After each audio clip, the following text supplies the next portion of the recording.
Estamos, neste domingo, dando início à nossa semana de oração e queria pensar com os irmãos nessa noite dentro de uma temática que é matriculados na escola da oração. Eu não sei se é porque eu estou pensando muito sobre matrícula no início do ano para as crianças e fiquei a pensar. E existem algumas coisas na nossa vida que a gente só pensa em determinados momentos, mas estar matriculado na escola da oração é algo que não pode acontecer só em um dado momento da nossa vida, mas precisa ser algo cotidiano e perene na nossa existência, na nossa caminhada.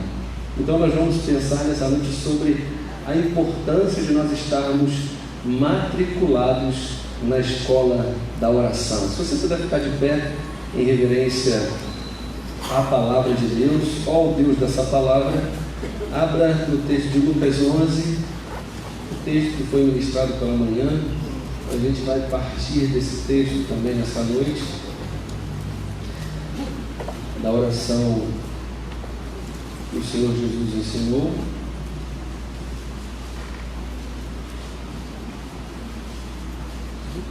Até o versículo 2 somente. O Evangelho de Lucas, capítulo 11, versículos 1 e o 2 até a sua primeira parte. De uma feita estava Jesus orando em certo lugar. Quando terminou, um dos seus discípulos lhe pediu: Senhor, ensina-nos a orar, como também João ensinou os seus discípulos. E no versículo 2 diz: então ele os ensinou. Vamos ler todos, só o versículo 2. Então, você já achou aí, irmãos? Está escrito aqui? Dá para botar aqui no telão? Lucas 11, só o versículo 2. Jesus estava orando em certo lugar. Quando ele termina de orar, um dos seus discípulos lhe pediu: Senhor, João ensinou os seus discípulos. No versículo 2 de João 11 diz assim, só esse iníciozinho. Vai demorar? Se demorar não precisa não. Vai demorar? Não, tá. Vamos ler todos, vamos sua voz? 1, 2, 3. Então ele... Mais uma vez. Então ele os ensinou. Pergunta para quem está do seu lado: ensinou o que, irmão? Pergunta ele assim: ensinou o quê? O que Jesus ensinou? Jesus ensinou a orar. Pergunta, valendo nota: por que Jesus era capacitado a ensinar alguém a orar?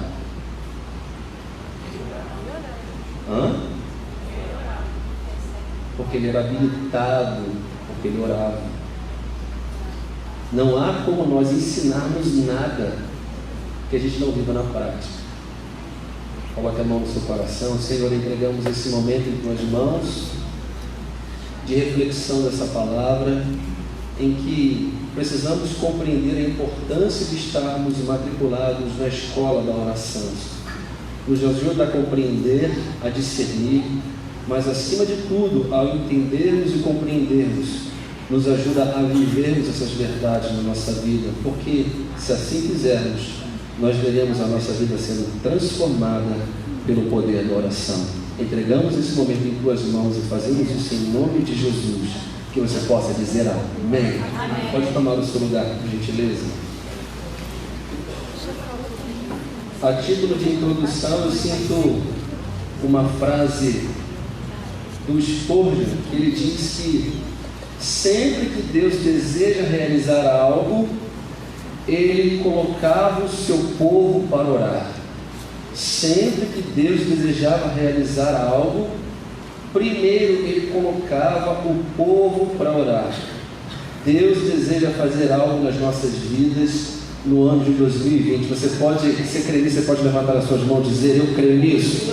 Mas se Deus deseja fazer algo na nossa vida em 2020, antes Ele nos convoca para estarmos matriculados na escola da oração. e que nós possamos entender e compreender essa semana como um chamado de Deus, não para a realização de alvos, não para a realização de objetivos que nós sonhamos em nosso coração, mas que nós possamos encarar essa semana como um chamado de Deus para nós direcionarmos a nossa vida, para que cotidianamente estejamos matriculados na escola da oração. Eu li uma frase interessante que diz que a negligência em nossa vida de oração é a raiz de toda doença e estagnação espiritual. Repito, a negligência na nossa vida de oração é a raiz de toda doença e estagnação espiritual. Quando nós estudamos um pouquinho a vida do Senhor Jesus, nós identificamos e aprendemos que o próprio Senhor Jesus, apesar de ser um Deus encarnado, ele desenvolveu a prática de uma vida de oração. E ao olharmos Lucas 11, que nós acabamos de ler, até seria concebível que aqueles que acompanhavam o Senhor Jesus no seu ministério, os discípulos que acompanhavam o Senhor Jesus, pedissem algumas coisas para Jesus, dentre elas: Senhor, ensina-nos a pregar. Senhor, ensina-nos como é que esses milagres extraordinários acontecem. Senhor, nos ensina a estratégia de nós falarmos em público. Quando o Senhor fala, até os inimigos que o ouvem se convertem. Nos ensina, Senhor. Mais interessante que o próprio Spurgeon também escreve outra frase que ele diz assim: eu preferiria ensinar um homem a orar do que 10 homens a pregar. E Spurgeon diz que ele preferiria ensinar um homem a orar do que 10 homens a pregar. Por quê? Porque existem muitos momentos em que a prática da homilia, a prática da pregação, ela está descontextualizada a uma vida de oração. Porque talvez não é tão difícil, não seja tão difícil nós pregarmos uma mensagem, mas com certeza é um desafio nós alinharmos uma mensagem a uma vida de oração. Por isso ele diz: olha, eu prefiro ensinar um homem a orar do que 10 homens a pregar. É como se ele estivesse dizendo nas entrelinhas: nós precisamos, em primeiro lugar, buscar cotidianamente estar matriculados na escola da oração. E quando eu olho para Lucas capítulo 11, diz que de uma feita estava Jesus orando em certo lugar, e quando ele terminou de orar, um dos seus discípulos lhe pediu. Veja só, o discípulo está observando o Senhor Jesus numa determinada feita orando, e ele entende a grandiosidade desse momento. Ele espera o Senhor Jesus terminar de orar, e aí ele se dirige ao mestre e diz: o Senhor pode nos ensinar a fazer aquilo que o Senhor faz? Por que é importante nós começarmos, a título de introdução, pensarmos sobre isso? Porque esses discípulos que pediram o ensino do Senhor Jesus acerca da oração, eles entendiam, reconheciam a importância da oração. Jesus está orando, eles esperam Jesus terminar esse momento. Eu sou tão antigo assim no Evangelho, eu me converti, eu tinha 19 anos de idade, eu já tenho 40. Mas eu já vi momentos em que existiam momentos na igreja em que, quando se estava no momento da oração, e se chegasse a atrasar, o que acontecia, irmãos? A pessoa ficava parada lá fora, esperando terminar o momento da oração para depois entrar. Por quê? Porque ele entendia que esse era o momento de oração, de entrega a Deus. Ele reverenciava esse momento. Hoje, quando se ora, alguém está orando, a gente está olhando o celular, a gente está conversando com quem está do nosso lado, a gente está pensando em outras coisas. Por quê? Porque a gente não entende a importância da oração. E quando eu olho nesse texto, eu vejo que o discípulo que está observando o seu mestre, ele entende que por Jesus estar fazendo isso, é algo muito importante e relevante para a sua própria vida. E ele diz: eu vou esperar Jesus terminar de fazer, terminar de orar, e depois eu abordo Jesus e diz: isso aí que o senhor está fazendo, o senhor pode me ensinar? E o mais interessante que me chama a atenção aqui é que quando ele termina de orar, Jesus tinha quantos discípulos, irmãos? Quantos discípulos? Quantos discípulos Jesus tinha, irmãos? Mais chegados? 12. 3? Mais chegados? Tá, 3. Não, dos discípulos que ele escolheu, que chamou de apóstolos, quantos? 12. Tá, 12. Vamos simplificar, 12. Agora olha o texto aí. Quantos discípulos observaram que a oração era importante? Sabe quantos? 1. Dos 12, só 1 observou. Só 1 pediu para Jesus ensinar. Por que só 1 pediu para Jesus ensinar? Ele diz: porque não são todas as pessoas que reconhecem a grandiosidade de uma vida de oração. Foi o pedido de apenas um discípulo. Agora, dentre muitas coisas que me chamam a atenção nesse texto, ele espera Jesus terminar, apenas um interpela o Senhor Jesus pedindo para ensinar, mas olha só como é que ele pede. Um dos seus discípulos lhe pediu: Senhor, ensina-me a orar. É isso que está escrito na sua Bíblia? Não. O que está escrito aí, irmãos? Ensina-nos a orar. Sabe o que significa, dentre muitas coisas? É que eles entendiam que não dá para ser igreja sozinho. Não dá para viver o Evangelho de maneira isolada, numa ilha. Apesar de ter sido ele o único a identificar a importância da oração, ele não só identificou essa importância para a sua própria vida, ele falou assim: isso é importante para mim, mas é para os outros também. Senhor, ensina-nos a orar. E aí, como eu gosto de frases, você só sabe que sabe quando você é capaz de ensinar ao que não sabe aquilo que você sabe. Existem muitas pessoas que acham que sabem muitas coisas, mas nós só somos provados se realmente sabemos, quando aquilo que sabemos nos preocupamos em ensinar quem não sabe aquilo que nós sabemos. Às vezes a gente conhece muito a palavra de Deus, mas estamos paralisados, aquele conhecimento ele paralisa. Eu ouvi uma vez uma mensagem de um pregador e dizia: Deus pode contar com você para que você seja caminho de Deus para chegar a alguém. Deus pode contar conosco. Deus pode olhar para a minha vida: Leonardo, você é caminho de Deus, é caminho meu para eu chegar a alguém. Ou eu sou apenas alguém em que Deus deposita algo em mim e em mim fica paralisa. Ele diz: olha, ensina-nos. Eu não quero aprender sozinho. Ser crente sozinho é muito difícil. Dá para ensinar a todos nós?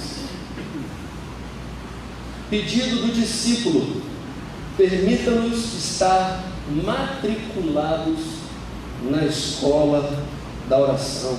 Interessante nós pensarmos sobre isso, porque até então, até esse momento, no histórico das orações, por exemplo, se nós pegarmos Abraão orando, Abraão orava assim: Jeová Jireh.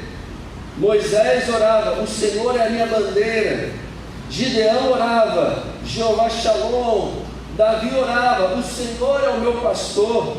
Mas aí, no versículo 1, ele diz assim: ensina-nos a orar, como também João ensinou os seus discípulos. E o texto que nós lemos no versículo 2 diz que ele nos ensinou. Em Mateus 6 diz assim: então orareis assim: Pai nosso que estás nos céus, santificado seja o teu nome, venha a nós o teu reino, seja feita a tua vontade.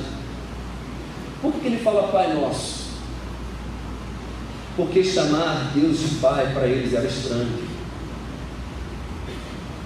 Porque para os discípulos chamar Deus de Pai era estranho.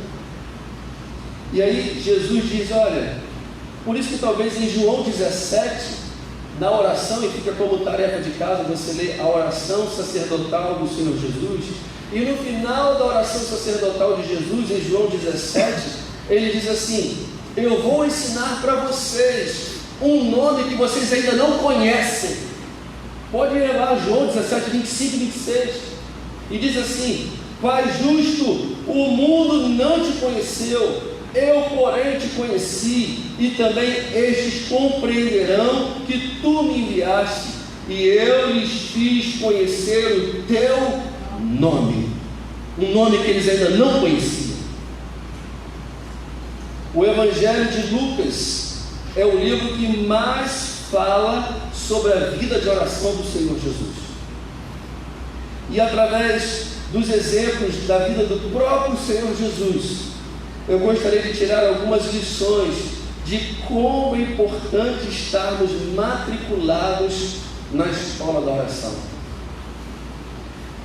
Por que é importante nós estarmos matriculados na escola da oração? Primeiro, porque uma vida de oração abre o céu sobre nós, nos enche do Espírito Santo e nos capacita para a missão. Se você puder abrir a sua Bíblia aí em Lucas capítulo 3, quando o Dr. Lucas relata acerca do batismo do Senhor Jesus, nós vamos aprender aqui que o estar matriculado na escola da oração abre o céu sobre nós, nos enche do Espírito Santo e nos capacita para a missão. Lucas 3, a partir do versículo 21, só o 21 e 22 diz assim: e aconteceu que, ao ser todo o povo batizado, também o foi Jesus, e estando ele quem? Jesus, fazendo o quê? A orar, o céu se abriu, e o Espírito Santo desceu sobre ele em forma corpórea como pomba, e ouviu-se uma voz do céu: tu és meu filho amado, e em ti me comprazo. Olhe para cá, irmãos. O céu só se abre para quem tem uma vida de oração. Para quem não está matriculado na escola da oração, o céu permanece fechado sobre a sua vida. O céu só se abre para quem tem uma vida de oração. E qual é o simbolismo desse céu se abrir sobre a nossa vida? Nada mais é do que a manifestação de Deus na nossa própria vida. Nós só veremos a manifestação de Deus na nossa vida se nós desenvolvermos cotidianamente uma vida de oração. Não só na primeira semana de um ano, mas desenvolvermos ao longo da nossa vida uma vida de oração. E como resultado aqui, o Espírito Santo desceu sobre o Senhor Jesus em forma corpórea. Nós precisamos entender que se não tivermos uma vida de oração, não teremos a manifestação de Deus na nossa vida. E nós podemos ver, não só porque era o Senhor Jesus, muitos homens na palavra de Deus, porque tinham uma vida de oração. Por exemplo, o apóstolo João estava numa ilha, ele pôde ver o céu aberto sobre a sua vida, literalmente aberto, com revelações. Por quê? Porque estava e desenvolvia uma vida de oração. Por exemplo, na morte de Estevão vê o céu aberto. Por quê? Porque desenvolvia uma vida de oração. O apóstolo Paulo, quando era Saulo ainda, que em Atos 9 diz que havia Damasco um discípulo chamado Ananias, e o Senhor chama ele numa visão de Ananias. Aí ele responde: eis-me aqui, Senhor. Então o Senhor lhe ordenou: dispõe-te, vai à rua que se chama direita, e na casa de Judas procura por Saulo, apelidado de Tarso, porque ele está orando. Saulo está orando, e aí Jesus se manifesta a ele e manda alguém em direção a ele, manda um discípulo em direção a ele, E diz que Ananias foi, entrando na casa, impôs sobre ele as mãos, dizendo: Saulo, irmão, o Senhor me enviou a saber o próprio Jesus, que te apareceu no caminho por onde vinhas, para que recuperes a vista e fiques cheio do Espírito Santo. E em Atos 9:18 diz: imediatamente lhe caíram nos olhos como que umas escamas e tornou a ver. A seguir, levantou-se, foi batizado, e depois de ter se alimentado, sentiu-se fortalecido. No versículo 20 diz assim: e logo pregava nas sinagogas a Jesus, afirmando que este era o Filho de Deus. Veja que uma vida de oração, o desenvolvimento de uma vida de oração, abre os céus sobre nós, enche a nossa vida do Espírito Santo e nos capacita para a missão. Segundo, por que é importante nós estarmos matriculados na escola da oração? Porque uma vida de oração nos faz distinguir ou discernir a diferença entre aquilo que é prioridade e aquilo que é secundário. O que é prioritário e o que é secundário. Olha, acredito que hoje nós precisamos muito desse discernimento para que a gente possa diferenciar aquilo que é prioridade na nossa vida e aquilo que não é prioridade na nossa vida. Como é que nós vemos isso? Se você puder adiantar aí, você está em Lucas 3, Lucas 5, numa cura extraordinária do Senhor Jesus, a cura de um leproso, estava coberto de lepra. A partir do versículo 15 de Lucas 5, diz assim: porém, o que se dizia a respeito de Jesus cada vez mais se divulgava, e grandes multidões afluíam para ouvirem e serem curadas de suas enfermidades. E no versículo 16 de Lucas 5 diz assim: ele quem? Jesus, porém, se retirava para lugares e orava. Talvez hoje, em meio a curas extraordinárias, multidões afluindo em direção aos pregadores, muitos pregadores escolheriam estar no meio da multidão, usufruindo da fama, mas aqui diz que as multidões afluíam em direção ao Senhor Jesus para ouvirem os seus ensinamentos e para por eles serem curadas, não só das enfermidades do corpo, mas da alma e do espírito. Mas o texto nos diz que Jesus, porém, se retirava para lugares solitários e orava. Jesus salvava, Jesus curava, Jesus restaurava, libertava, purificava, fazia muitos milagres. E por causa dos milagres, muitas multidões seguiam Jesus para ouvir e serem curadas. Mas eu pergunto, qual era a prioridade do Senhor Jesus? Se retirar para lugares solitários e orar. O que eu aprendo como lição aqui? Mais importante do que falar com a multidão, para Jesus, era falar com o Pai secreto. Para Jesus, mais importante do que falar com a multidão, era falar com o Pai secreto. Eu aprendo como lição que abrir mão daquilo que é público, Jesus preferia abrir mão daquilo que era público para priorizar aquilo que era secreto. Será que tem alguma coisa a ver com o que o bispo estava falando aqui nos avisos? A gente abrir mão do Facebook, abrir mão do WhatsApp, abrir mão da mídia, priorizar aquilo que vai trazer fundamento para a minha vida, e aquilo que traz fundamento para a nossa vida, irmãos, não é aquilo que é público, que todo mundo vê, não. Aquilo que sustenta a nossa vida não é aquilo que a gente coloca no Facebook. O que sustenta a nossa vida é aquilo que a gente faz no secreto, que ninguém vê. Interessante, quando Jesus ensina eles a orar, fala sobre oração. Jesus diz assim: olha, vocês não vão orar como alguns oram, nas praças, para todo mundo ver, mas vocês, quando orarem, vocês vão entrar no seu quarto em secreto. Complete a frase, por favor. E seu pai que... Vem cá, pensa comigo, irmãos. Eu estou orando, estou falando com Deus. Será que talvez não deveria ser assim? Você entra no teu quarto, fecha a porta, e o teu pai, que te ouve em secreto, te recompensará. Mas o texto não diz isso. O texto é assim: você entra no seu quarto, fecha a porta, e o teu pai que te vê. Será que o tradutor colocou errado? Será que quem escreveu errado?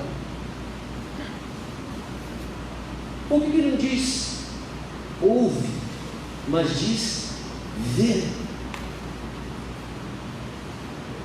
Porque quem precisa ver as nossas atitudes de oração não são as pessoas. Porque oração não é só palavra, oração é contexto de vida. Se oração fosse só palavra, se resumisse só em palavra, ele precisava só ouvir. Mas por que a gente precisa fechar a porta? Ele precisa ver. Porque o Deus que quer se relacionar conosco não é com aquele que nós somos da coletividade. Porque o Deus que quer se relacionar conosco é aquele que nós somos no secreto. Porque a gente está muito preocupado com aquilo que os outros veem. Jesus se afasta da multidão, procura um lugar solitário para orar. Nós temos o nosso lugar solitário para orar? Se não temos, precisamos desenvolver. Trancar a porta, literalmente, irmãos. Eu aprendo que nós precisamos também estar matriculados na escola de oração, não só para distinguir a diferença entre o que é prioritário e secundário, mas também para que, através de uma vida de oração, a gente possa, de maneira coerente, tomar decisões importantes para a nossa própria vida. Uma vida de oração nos ajuda a tomarmos decisões em momentos importantes. A pergunta para a gente pensar: quantos têm desafios para um novo ano? Levante a mão assim, ó. Pode levantar a mão assim, Mel. Esses desafios, esses projetos, eles são postos na estufa da oração. Antes de nós tomarmos qualquer atitude, qualquer decisão, falarmos qualquer palavra, ou a gente faz e depois vê o que vai acontecer. Porque o próprio Senhor Jesus, na escolha dos seus apóstolos, na continuação, nós estamos em Lucas 5, em Lucas 6, na escolha dos 12 apóstolos, diz que, versículo 12 de Lucas 6, naqueles dias retirou-se para o monte a fim de orar. E olha que interessante, vírgula, e passou a noite inteira fazendo o quê? Orando a Deus. Passou a noite inteira orando a Deus. Por que ele passou a noite inteira orando? Porque ele tinha uma decisão importante a ser tomada. Aí talvez a gente pense: mas dentro dessa decisão importante que ele tomou, tinha lá um Judas. Mas Jesus não errou ao escolher Judas. Foi Judas que não entendeu o seu chamado. Jesus não errou. Foi ele que não entendeu e não se converteu. Jesus não erra, ele não errou. E diante dessa decisão importante, ele passa a noite inteira orando. Aí eu falo aqui sobre a importância da oração durante a vigília da noite. Pergunto: por que Jesus orava durante a vigília da noite? A gente precisa pensar sobre essas coisas. Jesus orava de manhã, Jesus orava à tarde, Jesus orava à noite e Jesus orava pela madrugada. Mas eu fui pesquisar por que Jesus orava na madrugada. E alguns comentaristas dizem que não era porque a filha era menor não, tá, irmão? Porque muitos dizem que ora durante a madrugada porque a filha é menor, não é por causa disso não. Sabe por que Jesus orava de madrugada? Porque Jerusalém era uma cidade comercial, movimentada e barulhenta. Jerusalém era uma cidade comercial, movimentada e barulhenta. E eu fico a pensar, durante o dia ele orando, se retirando para orar,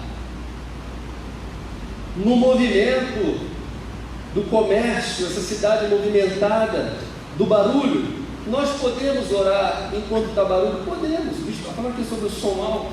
Podemos orar durante o barulho? Podemos. Você acha que Deus te ouve quando você ora e está um barulho em volta? Quem acha que Deus ouve, levante a mão aí. Deus ouve, claro que Deus ouve. Agora a pergunta é, será que nós ouviremos Deus falar no meio do barulho? Será que nós vamos discernir a voz e a vontade de Deus no meio do movimento? Claro que nós podemos desenvolver uma vida de oração, está lá trabalhando, está lá fazendo as suas atividades domésticas, claro que a gente pode, mas você acha que com a sua mente dividida com as suas preocupações e atividades, você vai estar totalmente conectado àquilo que Deus quer ministrar ao nosso coração, ao seu coração? Jesus, ele separa, ele se retira, ele vai para lugares isolados e ele ora durante a vigília da noite. Por quê? Porque a noite é silêncio, onde nós temos a oportunidade de ouvir a voz de Deus. E tem vários textos da palavra de Deus que falam sobre a oração durante a vigília da noite. Mas para isso, não é só orar durante uma semana, é estar matriculado na escola da oração. É como se a semana de oração fosse um mantra. Não, eu venho para a semana de oração e está tudo resolvido. Não está nada, irmão. Quem falou que está resolvido? Se não tiver continuidade, o bispo falou domingo pela manhã, hoje pela manhã, da oração continuada, perseverante, orai sem cessar, desenvolver uma vida de oração. Paulo e Silas estão presos, mas diz que de madrugada eles começam a orar, louvar e adorar a Deus. E o que acontece? As cadeias começam a cair. Quando? De manhã, de tarde? Não, de madrugada.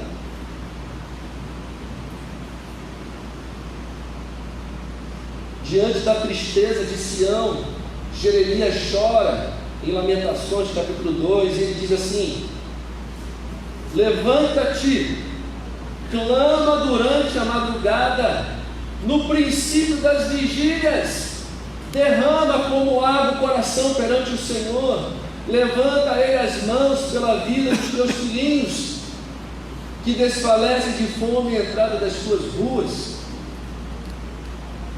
Salmo 119, versículo 62, levanto-me à meia-noite para te dar graças por causa dos teus retos juízos. Salmo 63, depois de você ler em casa, quando ele fala que de banho de gordura farta-se a minha alma, com júbilo nos lábios a minha boca te louva, no meu leito, quando de ti me recordo, e em ti medito durante as vigílias da noite. Mas aí talvez a gente pense: eu não tenho tempo para orar. Tempo a gente realmente não tem. tempo se cria. Realmente a gente não tem tempo, mas tempo se cria, e tempo se cria de acordo com as nossas prioridades. É só a gente ter uma prioridade na vida que a gente arruma um tempo para isso. E quando a gente está matriculado na escola de oração, desenvolve uma vida de oração, essa vida de oração nos ajuda a tomarmos decisões importantes na nossa vida. Nós aprendemos também que a vida de oração revela a quem nós nos assemelhamos, mas acima de tudo, quem nós realmente somos. Uma vida de oração revela a quem nós nos assemelhamos, mas acima de tudo, uma vida de oração tem a capacidade de revelar quem de verdade, de fato, nós somos. O próprio Senhor Jesus, quando ele prediz a sua morte em Lucas 9, diz que, a partir do versículo 18, Lucas 9, 18,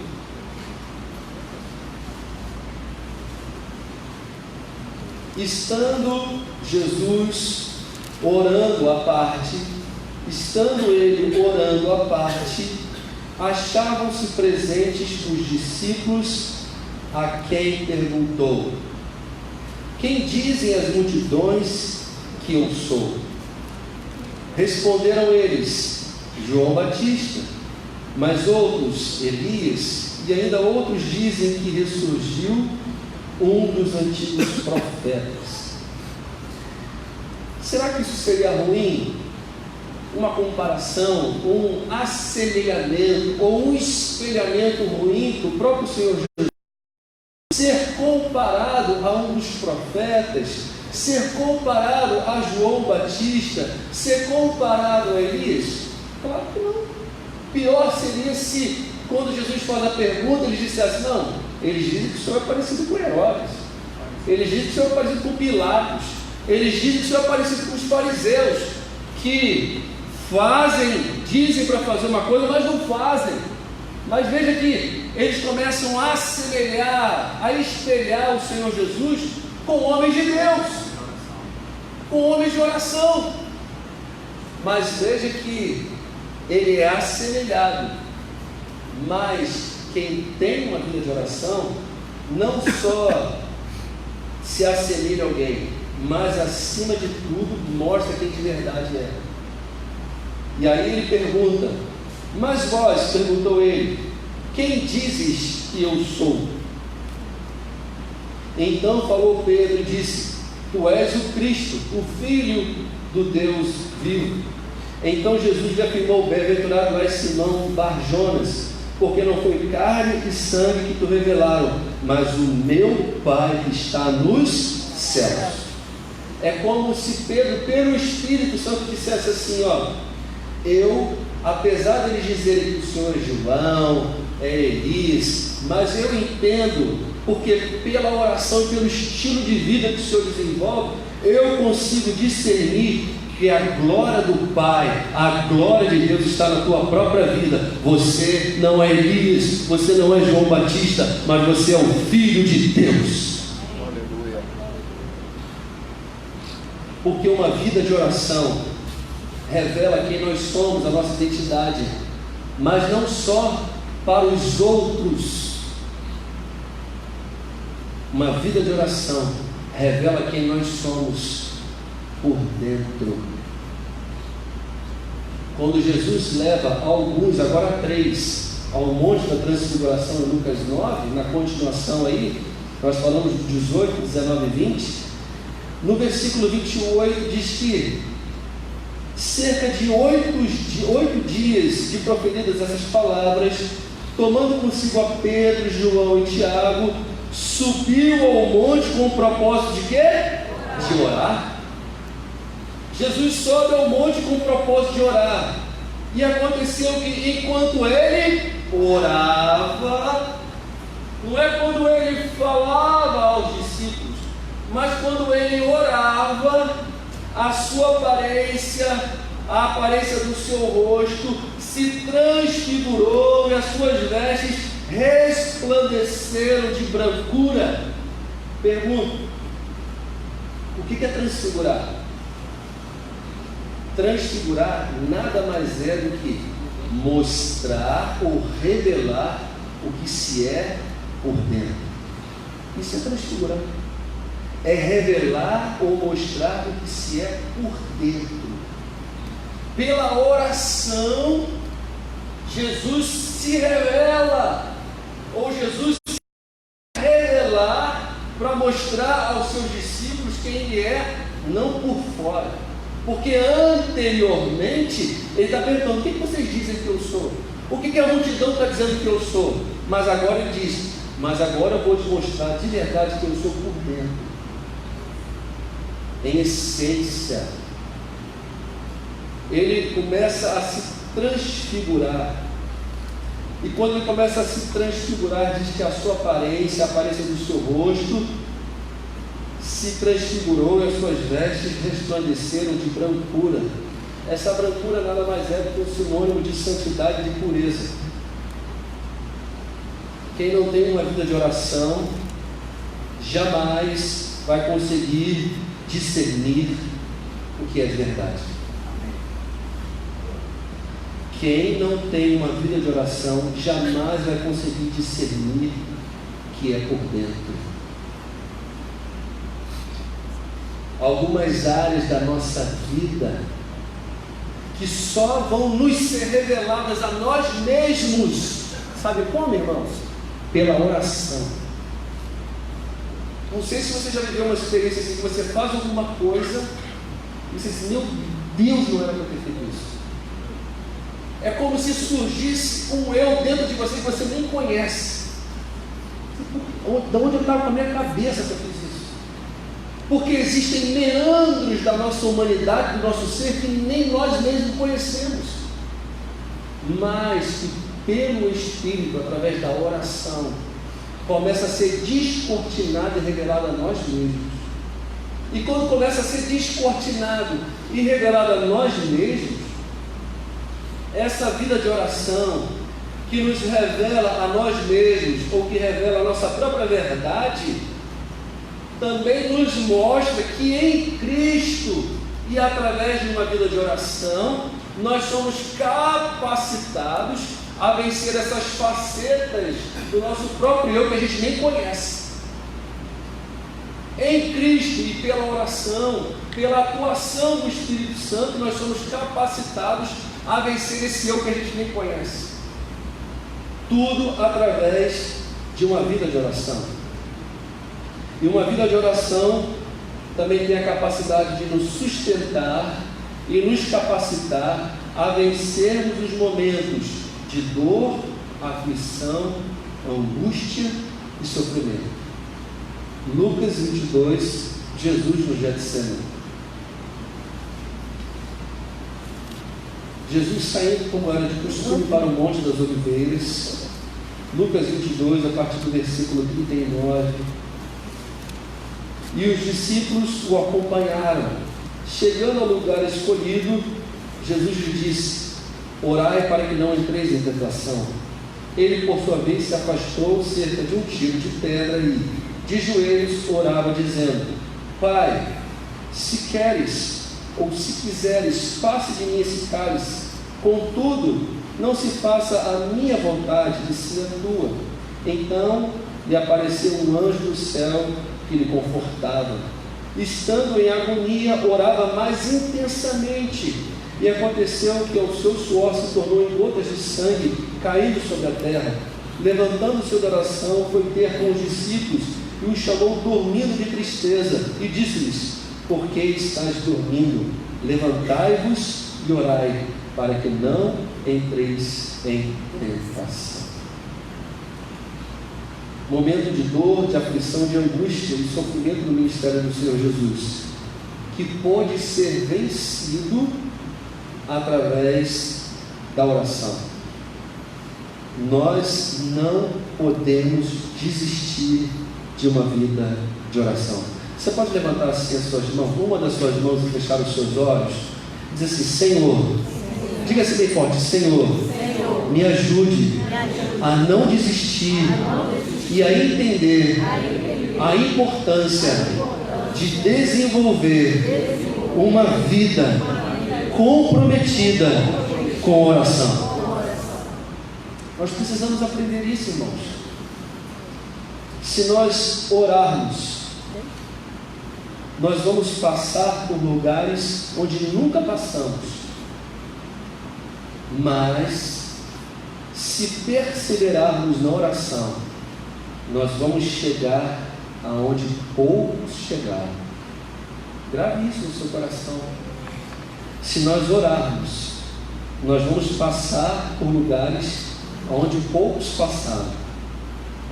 Agora, se nós perseverarmos na oração, nós vamos chegar a lugares onde poucos chegaram.